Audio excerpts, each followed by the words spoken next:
Oke, assalamualaikum warahmatullahi wabarakatuh.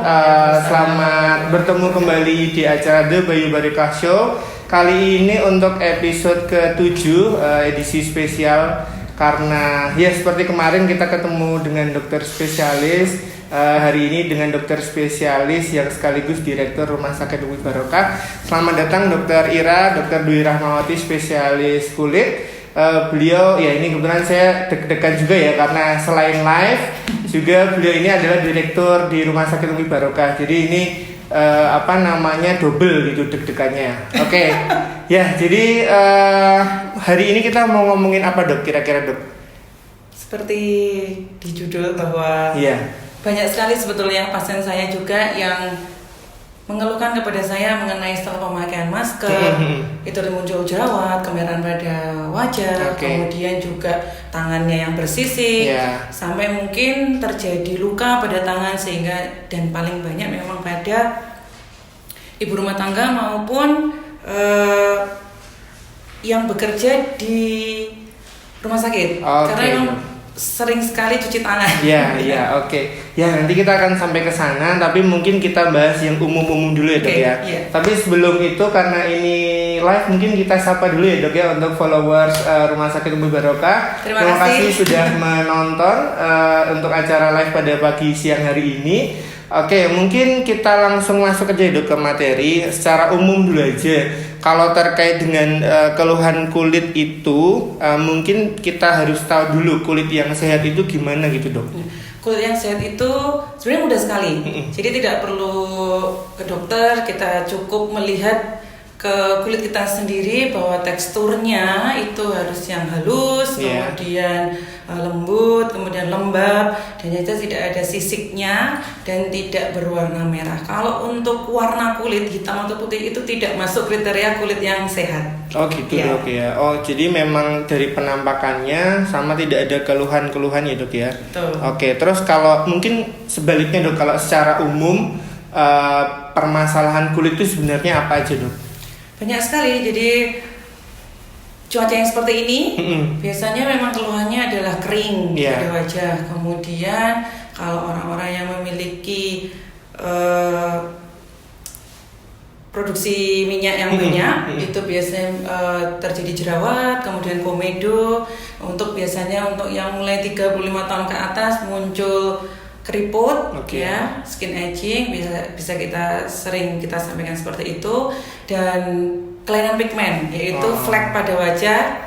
Kalau di masyarakat umum itu bilangnya melasma. Flek. Gitu. Ternyata banyak juga itu, karena kan kita rata-rata keluhannya itu ya antara gatal seperti itu Dok. Maksudnya dari sekian keluhan itu rata-rata yang dirasakan dari sisi pasien itu adalah gatal. Nah sebenarnya kalau gatal itu kenapa Dok kok kita tuh bisa ngerasa gatal gitu? Rata-rata kan terjadinya gatal itu sebetulnya berhubungan dengan histamin yang ada dalam tubuh kita.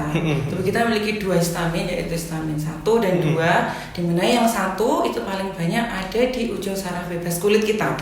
Dan yang histamin 2 itu paling banyak ada di perut atau pencernaan. Gitu. Nah, jadi apabila sudah terjadi rasa nggak nyaman, memang gatal, kulit kita itu akan merah ya. Biasanya memang ditandai dengan merah dulu sebelum munculnya gatal merah, kemudian nanti baru terjadi gatal begitu. Jadi memang karena si histamin ini yang menyebabkan gatal itu. Dan paling sering yaitu pada orang-orang yang memiliki riwayat atopi atau turunan di keluarga.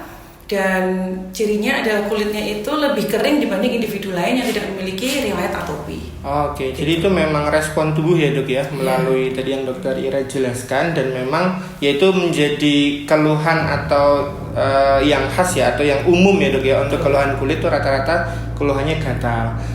Mungkin ini Dok, kita mulai masuk yang kita hubungkan dengan kondisi saat ini ya. Memang kebetulan pandemi ini masih berkelanjutan. Nah, sesuai anjuran atau untuk melakukan pencegahan itu kan memang kita dianjurkan memakai masker ya Dok ya. Nah, sementara itu mungkin saya sendiri juga merasakan Dok, ketika kita menggunakan masker sehari-hari sepanjang hari itu ada keluhan-keluhan yang mungkin sebelumnya tidak ada di muka, di wajah, itu timbul gitu seperti jerawat gitu dok. Nah itu sebenarnya seperti apa ya dok ya? Apakah itu memang sesuatu kondisi yang wajar atau mungkin sayanya yang salah dalam memakai masker gitu dok? Kondisi tersebut wajar, wajar sekali karena memang juga karena multifaktorial sebetulnya. Mulai dari satu penggunaan masker yang mungkin beberapa individu yang terus menerus, dimana sebetulnya pemakaian masker itu per 4 jam itu harus kita ganti. Jadi jangan terus yang dari berangkat kerja dari jam 7 pulang jam 4 full tidak pernah ganti. Jadi per 4 jam harus diganti. Kemudian pemilihan kain. Nah, kain masker itu juga berpengaruh sekali. Ada beberapa termasuk yang N95 yang medis pakai, itu kan betul-betul tidak ada celah sama sekali, tertutup sekali untuk keamanan. Itu juga bisa menyebabkan munculnya jerawat atau malah juga iritasi. Kemudian ketatnya. Jadi ukuran masker. Jadi kalau kita menggunakan masker jangan terlalu yang ketat gitu. Jadi sehingga masih ada sirkulasi udaranya. Kemudian ini juga ya, cuci masker. Jadi setelah pemakaian masker 4 jam diganti, itu masker sampai rumah masker harus segera dicuci. Dokter Bayu. Jadi tidak ada lagi namanya satu masker dipakai untuk 1 minggu. Itu menyebabkan bakteri masuk. Gitu. Dan sirkulasi udara bebas yang masuk ke kulit juga berkurang kan ya karena tertutup itu sehingga menyebabkan terjadinya jerawat. Jadi memang pada dasarnya itu kondisi yang wajar ya dok ya, karena ya itu tadi ketika kita pakai masker dalam jangka waktu yang lama itu memang menimbulkan keluhan-keluhan di kulit, nah terutama jerawat atau bahkan mungkin iritasi. Tapi sebenarnya pada dasarnya itu bisa dicegah atau dikurangi ya dok ya, dengan beberapa perlakuan seperti itu tadi. Paling mendasar itu ya kaitannya dengan kebersihan ya dok ya. Jadi tetap harus rutin diganti, dan untuk perlakuannya juga pada masker kain itu dicuci dengan baik gitu ya dok ya. Dengan deterjen ya berarti. Siap dok, dengan deterjen. Nah ini sih dok, berarti kalau kaitannya dengan masker mungkin ada suatu pertanyaan juga ini. Kalau kita menggunakan masker itu perlu menggunakan sunblock juga nggak dok? Iya tetap. Jadi terutama ya. Jadi setiap kali bepergian itu kita tetap wajib menggunakan sunblock. Yang mana sunblock tersebut seharusnya paling bagus itu adalah diulang per 2 jam sampai 4 jam sekali. Idealnya seperti itu. Betul. Ya, mungkin nyambung juga dok kalau terkait dengan arahan atau anjuran beberapa waktu kemarin kaitannya dengan pencegahan atau meningkatkan imunitas. Itu kan kita disarankan untuk berjemur dok. Nah kemarin sempat ada pertanyaan juga, baiknya jam berapa atau seperti apa supaya jangan sampai tujuannya berjemur untuk meningkatkan imunitas tapi malah timbul keluhan di kulit, misalnya seperti itu dok. Berjemur yang betul sesuai dengan Perdosky, yaitu Persatuan Dokter Kulit seluruh Indonesia, bahwa berjemur itu di bawah jam 10 dengan menggunakan sunblock ketat. Kemudian ada juga yang sangat dianjurkan menggunakan topi dan menggunakan kacamata hitam. Dok. Dan yang perlu diketahui bahwa yang terkena itu adalah lengan tangan dan tungkai kaki.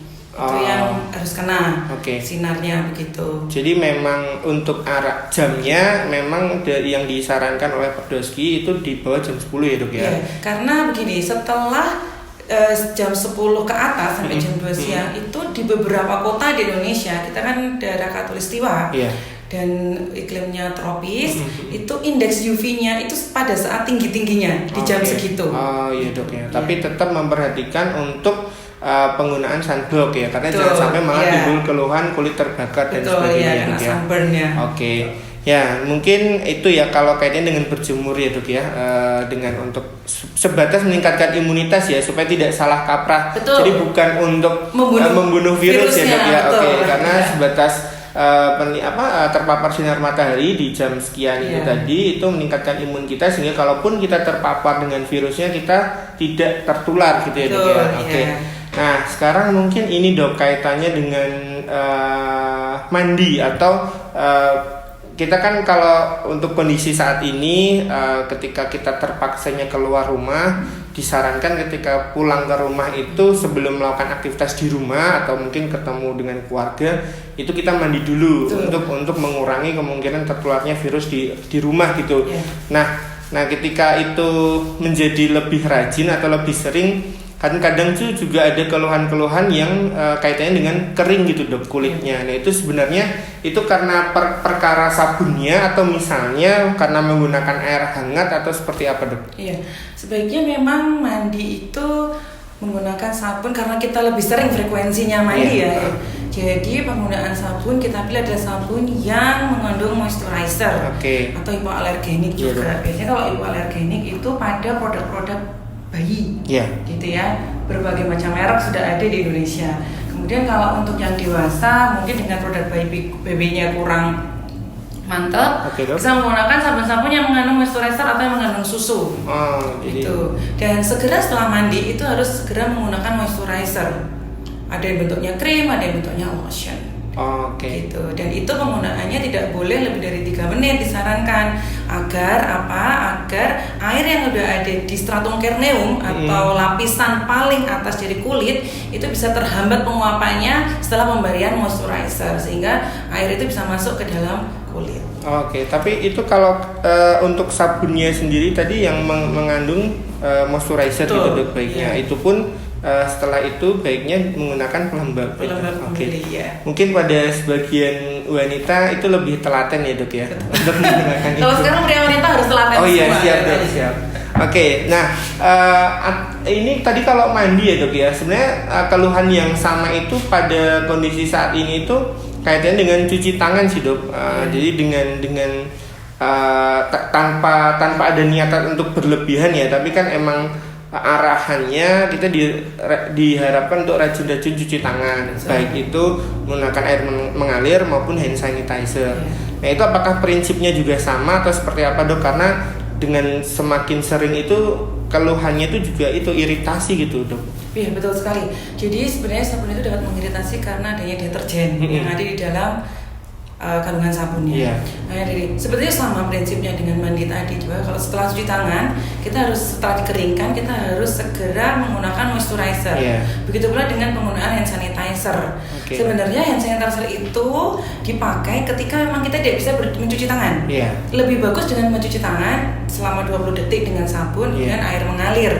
Setelah itu dikeringkan baru menggunakan moisturizer. Dimana moisturizer ini sebenarnya yang kalau saya lihat di Indonesia gitu ya, terutama di swalayan ataupun toko-toko, moisturizer ini bisa dipakai sebenarnya dengan satu yang berbahan minyak gitu, kemudian atau bisa menggunakan krim atau lotion, semua sama. Dimana kalau yang mungkin yang minyak itu mungkin jika sudah terjadi seperti kulit yang mengelupas, jadi kering sekali, itu menggunakan bahan dasar minyak. Bisa digunakan mungkin minyak zaitun, kemudian oleum kokos atau minyak kelapa begitu. Itu tapi ini ya dok ya, kalau untuk effort atau usaha atau perlakuan yang menggunakan kita membeli sendiri gitu ya dok, mungkin ya. Nah, kita harus ke SPKK atau dokter Itu ketika sudah terjadi luka. Dok. Jadi sudah terasa perih, gatal. Nah, itu sebaiknya memang harus konsultasi ke dokter kulit atau dokter umum gitu. Tapi pada dasarnya dengan semua tadi dok, misalnya pada penggunaan masker yang memang ada keluhan tertentu, baik jerawat maupun iritasi, terus karena seringnya mandi dan cuci tangan juga ada iritasi atau kulit kering, saya rasanya tetap bisa atau baiknya ke dokter kulit juga ya dok ya. Kalau ada reaksi yang berlebihan. Tapi berarti semua atau respon itu bisa beda-beda ya dok ya tiap orang. Karena kondisi kulit masing-masing yang berbeda-beda jenisnya. Ya mungkin itu menjadi respon yang beda-beda dari kita masing-masing dengan kondisi kulit masing-masing. Tapi pada dasarnya itu tadi baik masker maupun penggunaan hand sanitizer bisa menimbulkan respon baik itu gatal maupun iritasi ya dok ya. Nah walaupun derajatnya yang beda-beda karena memang kondisi kulitnya orangnya beda-beda, saya rasa kalau kita ada keluhan ya memang baiknya langsung ke dokter spesialis kulit, rasanya seperti itu ya dok ya. Tadi dokter Ira menyebutkan untuk kulit-kulit yang kering itu diberikan beberapa mungkin ada yang sifatnya minyak dan sebagainya itu ya dok ya. Ini pertanyaan dari saya sendiri sih dok. Mungkin kita sering mendengar kalau dari dokter kulit itu memberikan ada yang bentuknya lotion, ada yang bentuknya krim, dan ada yang bentuknya salep mungkin ya dok ya. Sebenarnya itu pada prinsipnya bedanya secara umum seperti apa dok? Iya, jadi kalau kulit kering ya, kulit kering contohnya seperti kalau orang Jawa bilang sampai bersisik bahasanya bersisik itu atau terkelupasnya kulit itu memang kita membutuhkan moisturizer yang bentuknya minyak. Seperti yang saya sebutkan tadi minyak zaitun atau minyak kelapa. Cuman sekali lagi ya, semua pemberian moisturizer itu diawali dengan memberikan air dulu, gitu. Jadi memang harus kita berikan air dulu sehingga air yang masuk di kulit lapisan paling luar yaitu stratum corneum itu bisa tertutupi oleh si moisturizer ini yang akan kita berikan, sehingga dia mencegah penguapannya gitu ya. Nah kalau seandainya kulitnya basah, jadi biasanya itu kita berikan dengan ketika kulitnya sudah mulai terjadi mungkin luka atau kemerahan gitu, kemudian tidak kering sekali, itu bisa kita berikan lotion dan krim. Oke dok, itu emang peruntukannya sendiri-sendiri ya dok ya? Betul ya, karena kulit yang kering kita lembabkan, kulit yang basah kita lembabkan gitu, jadi kering. Jadi kulit yang basah kita keringkan. Pada prinsipnya seperti itu, tapi tetap sesuai dengan keluhannya masing-masing. Terus kalau tadi dokter Ira menyebutkan penggunaan minyak itu yang disebut moisturizer itu, jadi moisturizer itu sifat obatnya atau memang ada obat atau ada krim tertentu yang itu tujuannya untuk melembabkan gitu dok? Moisturizer di sini yang kita bahas adalah yang untuk melembabkan kulit. Jadi itu memang baik itu minyak tadi atau apa yang tujuannya untuk melembabkan kulit gitu dok ya? Karena jika sudah terjadi lesi atau luka, wujud kelainan kulit yaitu seperti luka, kemerahan, biasanya kan refleks manusia gatal itu kan menggaruk pasti, gitu ya. Biasanya terus kemudian terjadi luka, gitu, merah terus menebal, itu memang harus segera dikonsultasikan ke dokter, gitu. Jadi jangan selama ini memang banyak sekali yang mencoba untuk mengobati sendiri, yang mana itu sebenarnya sediaannya obat itu akhirnya salah, karena kan ada salep, ada krim. Nah ini kan ada ilmunya, tujuannya peruntukannya masing-masing ya. Oh jadi yang tidak atau jangan sampai terjadi ketika ada upaya untuk mengobati sendiri itu malah salah ya. Karena tadi seperti dokter Ira sampaikan ada prinsip-prinsipnya untuk pengobatan kulit pada kondisi-kondisi yang memang lembab itu diberi obat supaya lebih kering atau basah diberi obat supaya lebih kering, atau pada kondisi-kondisi tertentu kulit yang kering itu diberi obat pelembab dan sebagainya supaya lebih basah gitu ya dok ya. Nah kalau salah itu nanti malah semakin yang tadinya kering karena salah diberi obat semakin kering misalnya seperti itu dok ya. Jadi memang harapannya jangan sampai salah ya, kita baiknya langsung konsul ke dokter spesialis kulit atau minimal ke dokter umum dulu ya dok ya. Nanti kalau memang harus ke dokter kulit pasti akan diberi rujukan ke dokter spesialis kulit. Nah mungkin ini dok, atau mungkin kita seling dulu, ada pertanyaan dari viewers mungkin. Sebentar, kita tanya Mbak admin. Oh siap. Ya jadi itu pertanyaan dari live atau dari box kemarin story. Jadi kemarin kita di story sempat menyampaikan untuk adakah pertanyaan. Nah itu sudah kita tampung, ada beberapa yang memang relevan, nah itu kita akan bacakan, ataupun sebenarnya relevan tapi sudah kita bahas ya, nanti mungkin tidak akan kita bahas lebih lanjut. Tapi ini ada pertanyaan dari @rahma.emalia. Jadi setelah pakai masker itu tidak ada jerawat tapi muncul merah-merah di dagu dan di dekat bibir kanan dok. Untuk yang dirasakan tuh kaku sama gatal gitu. Jadi bukan jerawat, tapi mungkin di area bibir, tepi-tepi itu kanan atau kiri itu ada semacam keluhan yang sifatnya kaku sama gatal dok. Itu kira-kira seperti apa dok? Nah mungkin kita harus cari dulu. Jadi kita membutuhkan anamnesis dari pasien ya. ataukah kemungkinan bahwa memang terjadi iritasi, bisa dari bahan maskernya, kemudian kan dibilang setelah menggunakan masker, atau bisa dari besinya, kan di masker itu ada besinya ya, untuk menutup agar virus atau kuman tidak masuk, atau dari elastisnya. Karena beberapa masker itu kan menggunakan karet elastis. Nah, apakah memang dari situ? Karena banyak sekali memang yang individu yang memiliki riwayat alergi logam. Jadi besinya ini justru yang malah menyebabkan iritasinya begitu. Atau mungkin juga ada infeksi virus. Karena tadi kan disebutkan bahwa di pinggir-pinggir bibirnya. Dimana mungkin ini adalah salah satu yang bisa saya arahkan, yaitu adalah infeksi virus herpes labialis atau herpes simplex tipe 1. Dok. Mungkin bisa seperti itu juga. Jadi memang kemungkinannya banyak ya, Dok. Maksudnya dalam hal ini bisa jadi itu sebenarnya bukan semata-mata karena masker gitu ya, Dok. Tapi terjadi bersamaan ketika memakai, karena sekarang kita memakai masker setiap hari. Jadi ibaratnya tersangkanya masker, padahal itu memang infeksi virus. Jadi untuk kondisi-kondisi yang seperti itu rasanya tetap harus ketemu langsung ya, Dok, ke dokter kulit. Jadi karena memang harus diperiksa bentuk kelainannya seperti apa. Karena kalau kita menyebut iritasi itu luas sekali ya, Dok ya. Maksudnya ada bentuknya seperti apa, macam-macam. Nah, sementara tadi seperti disampaikan Dokter Ira, itu obatnya berbeda-beda. Nah, jangan sampai ketika ada upaya untuk mengobati sendiri malah salah gitu ya, Dok ya. Karena merah bagi saya atau spesialis kulit atau dokter itu akan berbeda dengan merahnya yang disebutkan atau dikeluhkan oleh si pasien. Jadi memang ada ukuran-ukuran yang objektif ya, Dok ya, untuk menilai obatnya seperti apa. Terus ini sih, Dok, pertanyaan juga sih saya menjadi bertanya-tanya. Dan tadi kan, Dok, untuk taruhlah obat jerawat itu tadi pada keluhan yang banyak pada penggunaan masker.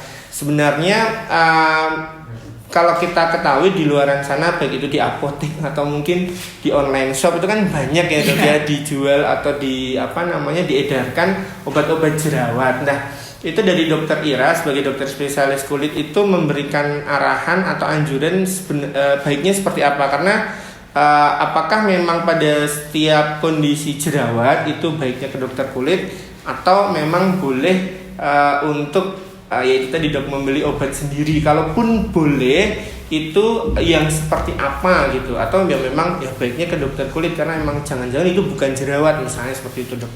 Pertanyaan bagus sekali. Jadi memang begini, jerawat itu kan tipenya macam-macam ya. Ada yang bernanas saja, ada yang berkomedos, ada yang cuman muncul meruntuh saja. Dan semua yang obat jerawat yang memang dijual bebas itu sebenarnya kan dipukul rata semua untuk jerawat begitu, tapi tidak ada spesifikasinya. Jadi memang sebaiknya kalau memang terjadi jerawat itu konsultasikan ke dokter spesialis kulit dan menghindari betul pembelian apalagi online.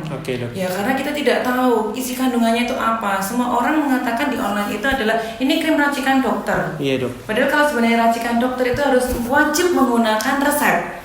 Begitu. Jadi jadi kalau memang harus menggunakan, karena belum bisa ke dokter untuk menggunakan obat-obatan yang ada di luar, mungkin bisa menggunakannya memang yang sudah banyak dipakai di kosmetik-kosmetik yang memang beredar. Beberapa produk kosmetik itu juga sudah mengeluarkan acne series gitu. Mungkin bisa menggunakan itu. Tapi ketika belum bisa sembuh, nah dia mohon untuk segera ke dokter spesialis kulit. Gitu. Mungkin karena ini ya, Dok ya, maksudnya ya itu kan keresahan di usia-usia tertentu juga ya, Dok ya, hubungannya dengan hormon dan sebagainya. Sementara kadang ingin segera sembuh seperti itu. Sehingga ketika melihat mungkin iklan atau mungkin terpapar iklan itu tergiur gitu. Nah, mungkin Dokter Ira juga sudah sering menemukan pasien seperti itu ya, Dok ya. Jadi memang seperti tadi sudah sampaikan Dokter Ira, bahkan dengan kata jerawat itu aja tuh macamnya banyak sekali, dan itu pun membutuhkan obat yang berbeda-beda. Sehingga kalau salah bukannya malah membaik, tapi malah menimbulkan masalah yang lain juga. Nah, itu kan akan semakin memperlama proses pengobatan. Mungkin kita kembali lagi ke pertanyaan dari box juga kemarin ya. Ya itu mungkin ada pertanyaan juga dari beberapa tapi tidak relevan ya mungkin dok, mungkin kita karena maksudnya nggak sesuai tema sih kan, mungkin kedepannya kita itu ada yang tanya misalnya untuk ibu hamil seperti apa, nah mungkin besok lain kali kita akan bahas sendiri ya. Kita undang lagi dokter Ira untuk membahas lebih lanjut tapi di kesempatan yang lain lagi. Itu ada pertanyaan juga dari viewers live untuk dari @Aryo Pranoto kaitannya dengan masker ya dok ya. Ya tadi mungkin sempat dibahas dari dokter Ira tapi ini pertanyaannya mungkin lebih detail ketika masker yang kain ya dok terutama itu kan tadi arahannya memang dicuci. Betul. Nah itu sebenarnya dicuci itu mungkin bisa kita bahas secara spesifik gitu dok. Sebenarnya caranya mencucinya itu seperti apa supaya tidak malah menimbulkan masalah di muka gitu. Sebetulnya kalau untuk spesifikasi mencuci harus bagaimana itu tidak ada. Saya belum pernah membaca ya referensi yang harus seperti apa. Hanya saja memang harus dengan deterjen yaitu sabun. Karena semua sabun itu mengandung deterjen. Gitu. Jadi kalau seandainya harus dicuci dengan tangan kah atau bolehkah dengan mesin cuci atau dengan sabun mandi atau sabun harus deterjen, itu tidak ada spesifikasi yang khusus menyebutkan seperti itu. Hanya saja memang tadi saya ulang lagi bahwa masker itu kalau terus-menerus itu maksimal 4 jam itu harus diganti yang baru. Kemudian setelah dipakai harus dicuci dengan sabun. Begitu saja. Jadi tidak ada yang spesifikasi harus bagaimana. Ya minimal ada effort untuk mencuci ya dok ya. Betul. Jadi ini tapi konteksnya untuk masker kain dan itu dipakai sehari-hari bukan untuk karena kalau medis beda lagi ya dok ya. Itu kan perlakuannya memang beda dan baiknya disposable. Tapi seperti disampaikan dokter Ira sebenarnya untuk pakemnya karena memang referensi lebih lanjutnya itu nggak ada yang benar-benar mempakemkan caranya seperti apa, ya setidaknya paling nggak dicuci dengan deterjen, mau itu dengan dikucek, mau itu dengan cuci tangan silahkan. Yang penting rajin-rajin cuci, jangan sampai terlalu lama, misalnya seminggu baru dicuci itu resikonya untuk di muka tadi. Karena kan kita pakai masker itu uap yang dari pernafasan kita kan nempel semua ada di masker. Apalagi kadang kebalik-balik gitu, itu apalagi ketika itu yang tadinya di luar itu kena kuman dan sebagainya, kadang kebalik atau kepegang dan sebagainya itu ya dok ya. Ada pertanyaan lagi? Itu dari @Mufid Arifin ya kaitannya dengan mandi tadi dok, mungkin udah kita bahas. Nah cuma ini pertanyaan lebih spesifik. Jadi pertanyaan dari beliau itu untuk mandi itu haruskah mandi menggunakan sabun-sabun yang mungkin kita sebut aja Dettol seperti itu dok. Jadi kan sebenarnya itu mungkin merek ya dok ya. Tapi kan kalau kita mendengar kata Dettol itu kita kebayang ya sebuah sabun yang secara fungsi itu memang anti kuman, antibakteri seperti itu. Nah itu apakah memang itu yang dianjurkan menggunakan itu atau cukup dengan sabun yang sehari-hari gitu dok? Tidak sih sebetulnya. Jadi tidak ada namanya kita harus menggunakan Dettol sebagai karena dia adalah ada antiseptiknya. Semua sekali lagi saya sampaikan bahwa semua sabun itu mengandung deterjen, gitu ya. Dimana deterjen itu yang bisa membunuh kumannya atau bakteri. Gitu. Jadi semua sabun apa saja itu bisa dipakai, tidak harus spesifikasi sabun antiseptik begitu. Jadi itu untuk mandi ya dok ya soalnya. Jadi beda mungkin kalau untuk cuci tangan ya dok ya, memang yang baiknya menggunakan antiseptik gitu ya. Tapi kalau mandi sebenarnya untuk sabun sehari-hari pun itu cukup gitu. Pun kalau mau pakai Dettol ya. Mau sabun Dettol maupun cair. Sekarang kan dulu kan awalnya Dettol itu kan bukan sabun tapi kan cairan antiseptik. Jadi tidak perlu, jadi tidak wajib menggunakan itu. Dengan sabun saja itu insya Allah sudah cukup melindungi. Oke, terima kasih dok. Ada lagi tadi pertanyaan? Kalau mungkin itu sambil di arrange untuk pertanyaan yang dari viewers ya dok ya. Mungkin dari pertanyaan dari ada. Itu ada pertanyaan dari Elisa Caca. Ya ini mungkin tidak relevan dengan tema tapi nggak apa-apa ya dok ya. Apakah pemakaian make up seperti foundation menyebabkan jerawat saat kita memakai masker saat menggunakan masker ya? Jadi pada wanita mungkin kan memakai make up seperti foundation itu ketika dihubungkan dengan pemakaian masker itu apakah memang itu menyebabkan jerawat ketika lebih dari 7 jam dan sebagainya, dok? Iya, sebenarnya begini, tadi yang sudah saya sampaikan bahwa penggunaan masker kan sudah lembab. Dengan menggunakan masker itu wajah kita itu lembab. Apalagi dengan nafas kita yang tidak keluar, jadi cuma di situ saja karena tertutup masker. Nah, apalagi dengan foundation itu kan basisnya atau bahan dasarnya itu adalah lemak ya, minyak begitu, sehingga itu saja bisa untuk salah satunya fungsinya adalah untuk melembabkan kulit mungkin, kemudian agar kulit bisa jadi sebagai dekorasi, kulitnya menjadi lebih terang, lebih cerah. Nah, dengan menggunakan masker otomatis itu kan semakin lembab, jadi amat sangat bisa dengan menggunakan foundation ini kemudian muncul jerawat di daerah situ. Oke, dok. Gitu, ya. Apalagi tadi Mbak Nyati yang bertanya lebih dari 7 jam bekerjanya. Dia berarti otomatis dia menggunakan masker lebih dari 4 jam dan 7 jam itu dia betul-betul tertutup begitu. Ya mungkin itu pada sebagian dilema juga ya, dok ya, ketika harus bekerja kan mungkin menggunakan make up dan foundation. Mungkin ini adalah satu kondisi di mana kita bekerja, kalau wanita kan ya, yang biasanya bermake up yang tidak pede sekarang harus dengan tidak bermake up tetap pede karena kita tertutup sebenarnya malah bisa dikurangi ya, dok ya, untuk pemakaian foundation ataupun make upnya karena sebenarnya tetap tertutup masker. Tapi ya tadi mungkin dari penanya atau tadi yang bertanya itu ya dihadapkan dengan kondisi-kondisi yang harus memakai make up atau foundation sementara harus menggunakan masker juga. Nah, tadi memang resikonya itu karena hubungannya dengan kelembapan. Foundation itu sendiri itu pada dasarnya fungsinya untuk melembabkan atau karena basisnya minyak. Nah, pada penggunaan masker sendiri dengan tertutup itu semakin lembab sehingga kemungkinan timbul jerawat semakin tinggi. Jadi prinsipnya meningkatkan kemungkinan ya, dok ya, untuk karena memang begini, Dokter Bayu, foundation itu ya bahannya itu memang komedogenik. Jadi memang menyebabkan munculnya komedo. Dimana kalau sudah muncul komedo, kuman masuk terjadilah jerawat. Ya, itu mungkin ini ya untuk advance-nya, dok, penjelasannya. Tapi prinsipnya seperti itu. Ya, mungkin kita lanjutkan lagi untuk pertanyaan ini dari Dokter Sari. Dari Dokter Sari bertanya, ini dok kaitannya dengan anak sih, maksudnya gini.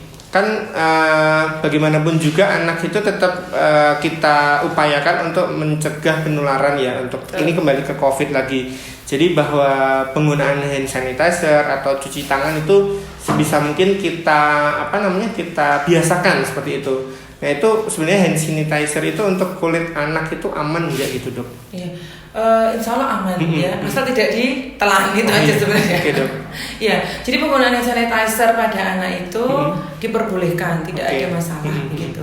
Ya intinya sebenarnya itu, jadi tidak ada masalah, jadi boleh. Jadi pada prinsipnya boleh karena ya itu tadi disesuaikan dengan tujuannya untuk mencegah penularan ya, dok ya, jangan sampai karena menghindari malah tidak tidak melakukan cuci tangan atau hand sanitizer. Tapi mungkin ya kembali lagi, dok, kalau ada timbul keluhan ya bisa diperiksakan lebih lanjut ya, karena pada anak kan bisa jadi mungkin iritasi karena lebih sensitif ya untuk kulitnya. Oh ya, itu ada pertanyaan juga kaitannya dengan gatal ya, dok ya, atau keluhan tadi, dok, jerawat atau iritasi mungkin di muka. Itu sebenarnya penggunaan taruhlah memang untuk sebenarnya tidak terlalu mengganggu, tapi karena gatal, maksudnya gini, sebenarnya tidak terlalu tampak ada jerawat, tapi kadang kan gatal. Gatal. Nah, itu sehingga kalau pada pasien atau masyarakat itu mengkonsumsi cetirizine. Nah, itu kira-kira seperti apa, dok? Ya, cetirizine itu merupakan salah satu obat antihistamin ya, antihistamin, dimana itu memang untuk mengurangi gatal. Memang dan itu di Indonesia beredar bebas, jadi beli di mana saja itu diperbolehkan, bisa gitu, bisa minum itu, cuman hati-hati dengan dosisnya. Jadi sekali lagi kalau obat itu ya obat salep saja, kita betul-betul ada potensinya, jadi ada kadarnya yang mana itu apakah itu cocok untuk wajah, apakah itu cocoknya untuk telapak kaki dan telapak tangan, karena kan kulitnya strukturnya berbeda, ketebalannya terutamanya berbeda ya. Nah, telabahannya berbeda. Nah, sama dengan obat sebetulnya. Jadi kalau memang tidak sesuai dengan anjuran dokter atau pengawasan dokter, hati-hati dengan efek sampingnya. Oke, dok. Ya. Jadi pada prinsipnya untuk menjawab pertanyaan tadi, penggunaan cetirizine sebagai obat bisa. Untuk mengurangi keluhan itu bisa, dok, ya. Iya. Karena memang benar dan itu obat yang beredar bebas. Betul. Tapi dikembalikan lagi bahwa pada penggunaan atau konsumsi obat itu dosis itu benar-benar sesuatu yang harus dipertimbangkan. Betul. Nah, Ya, betul jadi sekali. jangan sampai terlalu banyak misalnya seperti itu sehingga menimbulkan efek samping yang tidak diharapkan. Pun tadi Dokter Ira juga mencontohkan terkait penggunaan salep atau obat luar ya, dok, ya. Betul. Bahwa kulit ini seluruh tubuh ini mempunyai struktur yang berbeda-beda, ketebalan yang berbeda-beda. Jadi kulit di wajah mungkin tidak setebal kulit di telapak kaki atau telapak tangan, gitu. Sehingga obatnya otomatis akan beda-beda ya, dok, ya. Jangan sampai dengan obat yang sama pun kita ketahui itu kadarnya juga beda-beda. Jadi memang karena peruntukannya beda ini untuk kulit di lokasi tertentu, ini juga di lokasi tertentu, sehingga memang baiknya harus konsul lebih lanjut ke dokter spesialis kulit. Yeah. Oke, nah ini ada pertanyaan juga, dok, dari viewers untuk live dari @mirnadamar kaitannya dengan kembali ke topik berjemur tadi ya, dok, ya. Jadi untuk berjemur tapi dengan punya riwayat dermatitis atopik itu bagaimana ya, dok, ya? Apakah ada kondisi-kondisi yang perlu diperhatikan gitu mungkin maksudnya, dok? Jadi begini, tidak ada yang harus diperhatikan kalau pada kondisi atopi atau yang memiliki riwayat alergi dalam keluarga. Oke. Nah, jadi sebenarnya sama saja bahwa berjemur itu sebaiknya itu seminggu 2-3 kali. Iya, dok. Ya, 2-3 kali, di mana durasi waktunya itu 5 menit sampai 15 menit maksimal. Oke, dok. Yang mana dalam 1 minggu itu bertahap. Mungkin dalam minggu ini 5 menit dulu. Kemudian nanti yang kedua baru ke 10 menit gitu. Kemudian baru 15 menit. Jadi jangan lebih dari 15 menit. Oke, jadi sebenarnya ini ya, dok, ya, mungkin yang lebih tahu yang mengalami. Maksudnya ketika sebenarnya kan itu kan nggak harus tiap hari juga. Misalnya sekian hari sekali, ketika dicoba ya pun durasi waktunya nggak lebih dari berapa tadi? Lebih dari 15 menit. Pun ketika ada 5-10 menit itu kok besoknya timbul keluhan, ya mungkin bisa dikurangi. Intinya seperti itu ya, dok, ya. Karena mungkin ya itu tadi kembali ke reaksi tubuh atau reaksi kulit tuh beda-beda gitu ya, dok, ya. Dan jangan lupa sunblock setiap kali berjemur. Ya itu mungkin sesuatu yang jangan lupa, penggunaan sunblock. Mungkin nanti kita bahas juga ya, dok, tentang sunblock. Oke. Tapi mungkin kembali lagi ke ini. Oke. Ya ini ada pertanyaan juga sih, tapi terkait dengan krim pencerah wajah mungkin kita bahas di lain kesempatan aja, dok, ya. Karena tidak terlalu relevan dengan permasalahan di masker atau hand sanitizer atau yang masih kita sambungkan dengan COVID. Betul. Jadi mungkin ini bisa kami sampaikan juga bahwa untuk sesi ini itu kita kaitkan atau keluhan-keluhan yang sifatnya dengan berhubungan dengan masker atau tadi hand sanitizer atau mandi atau berjemur, karena itu upaya-upaya yang harus kita lakukan untuk mencegah penularan COVID gitu ya, dok, ya. Tapi jangan khawatir, jadi pasti insya Allah besok kedepannya kita undang lagi beliau, tapi dengan materi-materi yang lain juga nggak masalah ya, dok, ya. Oke. Dengan senang hati. Siap, dok. Nah jadi tadi kembali ke sunblock mungkin, dok, ya, karena kan ini tadi banyak pertanyaan juga kaitannya dengan berjemur. Sebenarnya itu secara umum aja, dok, mungkin pemilihan sunblock itu sebenarnya seperti apa yang kaitannya dengan atau baiknya buat kita tuh seperti apa, atau syarat-syaratnya seperti apa, dok? Iya, sunblock itu sebenarnya di beberapa toko juga dijual bebas beberapa sunblock. Cuman memang untuk yang sunblock itu ada yang bentuk krim, kemudian ada bentuk lotion. Kembali lagi untuk kulit yang berminyak itu memang hindari pemakaian sunblock yang SPF-nya terlalu tinggi. Karena itu bisa menyebabkan komedo begitu. Nah, kemudian juga jenisnya ada juga yang kalau kulitnya berminyak kita ambil yang bentuknya gel, bukan yang krim begitu, karena nanti kalau yang krim itu akan juga bisa menyebabkan komedo. Itu untuk sunblock yang wajah ya, kita bahas ini masalah wajah, karena memang ada juga sunblock khusus, itu ada yang untuk badan.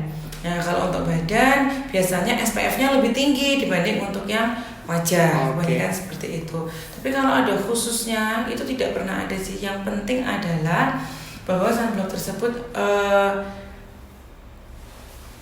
terutama berhubungan sama bau ya. Oke, Dok. Ya, parfum.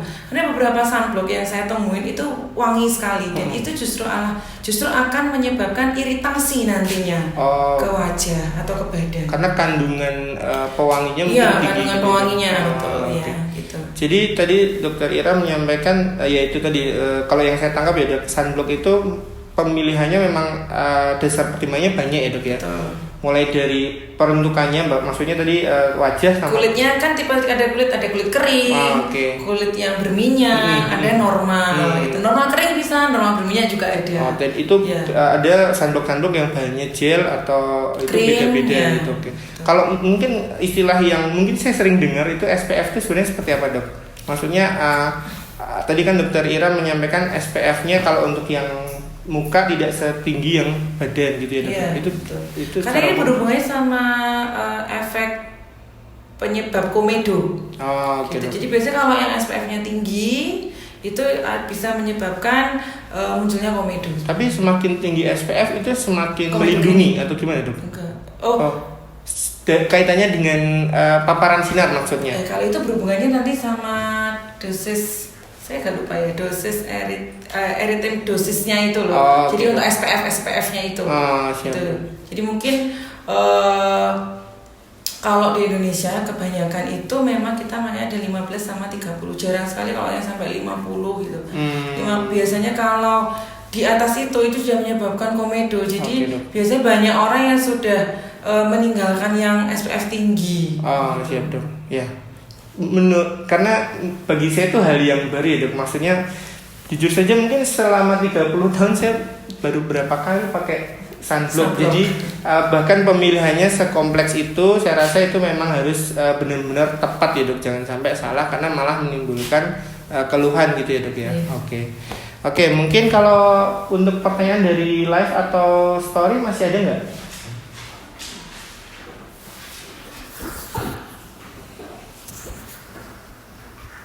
Oke, ya.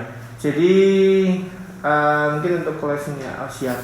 Oke, Dok. Jadi ini, Dok, tadi untuk pertanyaan dari live maupun story sepertinya sudah kita jawab semua. Sebagian memang ada yang kita keep karena memang nggak sesuai dengan tema hari ini, tapi nggak apa-apa, nanti kedepannya kita pasti akan undang lagi Dokter Ira membahas materi atau tema-tema yang berbeda lagi. Tapi ini, Dok, mungkin dari Dokter Ira sebelum mengakhiri itu tadi kaitannya dengan tips ya, atau apa saja sih sebenarnya yang harus kita perhatikan lebih ketika upaya untuk menjaga kulit ini di kala pandemi yang seperti ini, Dok? Ya, yang jelas kita memang wajib bermasker ketika kita keluar rumah ya, wajib bermasker karena untuk betul-betul bisa melindungi diri kita maupun melindungi orang lain dari COVID-19 ini. Pemilihan masker itu betul-betul sangat diperhatikan karena sekarang banyak sekali online penjualan masker yang mana kita tidak tahu betul karena kita tidak bisa memegang jenis bahan kainnya. Dari penelitian yang saya dapatkan yaitu memang katun, kain jenis katun lah yang memang paling bagus karena dia menyerap keringat ya. Kemudian juga untuk proteksinya itu kita bisa lihat. Jadi apabila ada kain kemudian kita lihatkan di bawah sinar matahari langsung, apabila itu sinarnya banyak sekali masuknya berarti dia berongganya besar. Itu jangan dipilih yang seperti itu. Justru yang memang rongganya tidak terlalu besar. Jadi sinarnya itu masuknya tidak banyak sekali dan terbuat dari katun. Kemudian juga beberapa orang yang memang punya riwayat alergi dari elastis itu mencari masker yang kaitannya itu dengan kain saja. Jadi pengaitnya itu kain, bukan elastis gitu. Kemudian jangan lupa untuk per 4 jam itu mengganti maskernya. Dan setelah masker digunakan itu segera dicuci. Itu saja. Oke, Dok. Jadi mungkin lebih spesifik terkait pemilihan dan penggunaan masker ya, Dok ya, karena itu memang yang menjadi tema utama kita pada hari ini dan memang itu karena banyak ya, Dok, keluhannya. Tadi untuk dari Dokter Ira kaitan dengan penggunaan masker itu pemilihannya. Jadi bahannya mungkin tadi yang direkomendasikan yang katun ya, kurang lebih seperti itu, Dok. Terus untuk riwayat alergi ya ada alerginya pada elastisnya. Jadi pada beberapa masker itu kan menggunakan elastis. Nah, itu bahannya yang membuat alergi ya, Dok ya. Ketika pada kondisi alergi seperti itu carilah masker yang tidak menggunakan elastik, jadi menggunakan kain untuk narinya itu. Terus sama yang terakhir tadi yang jelas kaitannya dengan menjaga kebersihan itu salah satunya dengan rajin mengganti masker. Saya rasa itu mungkin semakin kesini itu semakin terbiasa ya, Dok ya. Jadi karena mungkin awal-awal cuman punya masker 1 atau 2, jadi digantinya tiap hari, itu pun bahkan lebih mungkin 2 hari seperti itu. Tapi kita ketahui ketika sekarang kita juga semakin tahu harapannya itu ketika punya banyak itu rajin-rajin dicuci dan rajin-rajin diganti.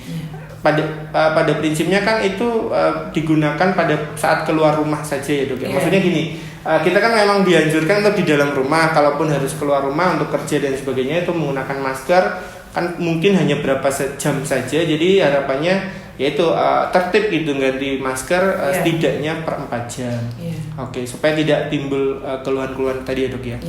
Sama ini, Dok, saya mungkin punya satu pertanyaan yang sebenarnya umum tapi supaya tidak salah kaprah atau rancu, Dok, sebelum kita tutup.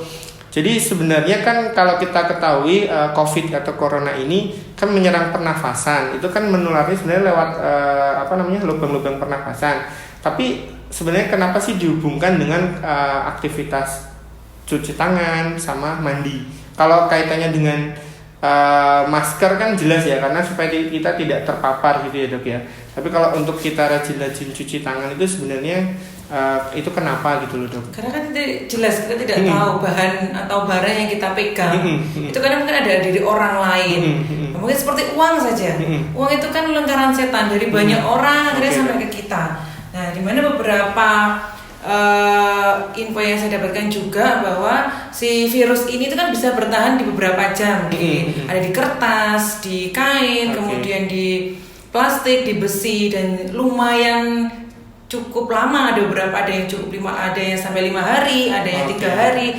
Nah, itu yang membuat kita harus segera rajin cuci tangan karena kita itu sebenarnya terbiasa dengan gatal dikit di muka, kita garuk, ya kan? Kemudian membersihkan lubang hidung. Dok.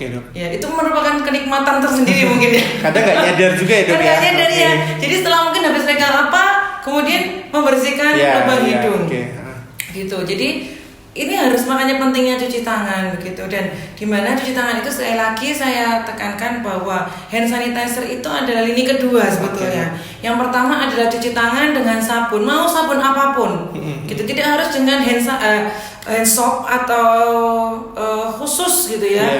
Atau khusus yang ini adalah sabun antiseptik, tidak. Semua sabun bisa. Gitu, mau sampai pakai sabun yang produk bayi atau produk untuk sabun mandi, karena semua mengandung deterjen. Nah, untuk kulit-kulit yang sensitif atau yang memiliki riwayat alergi dalam keluarga, saya ingatkan bahwa menggunakan sabun yang banyak mengandung moisturizer. Gitu. Jadi kalaupun beberapa pasien saya juga saya sarankan untuk menggunakan sabun bayi yang untuk mencuci tangannya. Kemudian setelah dilap kering, segera menggunakan moisturizer tadi yang saya sebutkan. Jadi bisa dengan menggunakan minyak, bisa dengan menggunakan krim gitu. Dan jangan lebih dari 3 menit sebetulnya saran saya. Berarti agar si air yang di kulit ini tidak segera menguap. Berarti untuk penggunaannya sebenarnya untuk sabun bayi itu lebih ini ya, Dok ya, lebih tinggi kandungan moisturizernya atau dia lebih tidak irritable atau tidak lebih tidak mengiritasi? Tidak lebih mengiritasi, karena biasanya dengan produk bayi itu ada tulisan hipoalergenik. Karena peruntukannya sebenarnya untuk kulit bayi yang mana biasanya lebih sensitif gitu ya. Karena kan lapisannya juga belum setebal orang dewasa. Gitu. Ya, jadi tadi seperti disampaikan Dokter Ira kaitannya dengan ini saya habis megang hidung, Dok. Nah, jadi itu kan sadar. kan itu tidak sadar. Ya, jadi memang tadi kita kembalikan ke kenapa kita harus selalu cuci tangan, yang mana kita ketahui sebenarnya COVID ini menularnya lewat lubang-lubang di muka, baik itu mulut maupun hidung atau mata bahkan juga ya. Nah, tapi itu tadi ketika kita nggak tahu menyentuh siapa dan kadang menyentuh barang atau ketemu orang misalnya seperti itu. Nah, yang mana sebenarnya virus itu menularnya itu lewat droplet ya dok ya. Jadi itu bentuk virus yang nggak kelihatan itu misalnya kok nempel di mana-mana terus kita kebetulan megang. Nah, ketika kita memegang muka, nah itu potensi ketularannya seperti itu. Iya. Makanya kita harus rajin-rajin cuci tangan dan seperti disampaikan Dokter Ira, baiknya memang menggunakan sabun dan air mengalir ya dok ya selama 20 detik. Nah, kalaupun pada cuci tangan dan pun kita berpergian, ya kita menggunakan hand sanitizer itu juga nggak masalah. Tapi ya itu tetap utamanya menggunakan sabun dan air mengalir. Oke. Nah, mungkin tadi dari awal kita membahas tentang secara umum tentang kulit atau kulit yang sehat, terus keluhan-keluhan di kulit ya dok ya. Terus tadi kita beranjak ke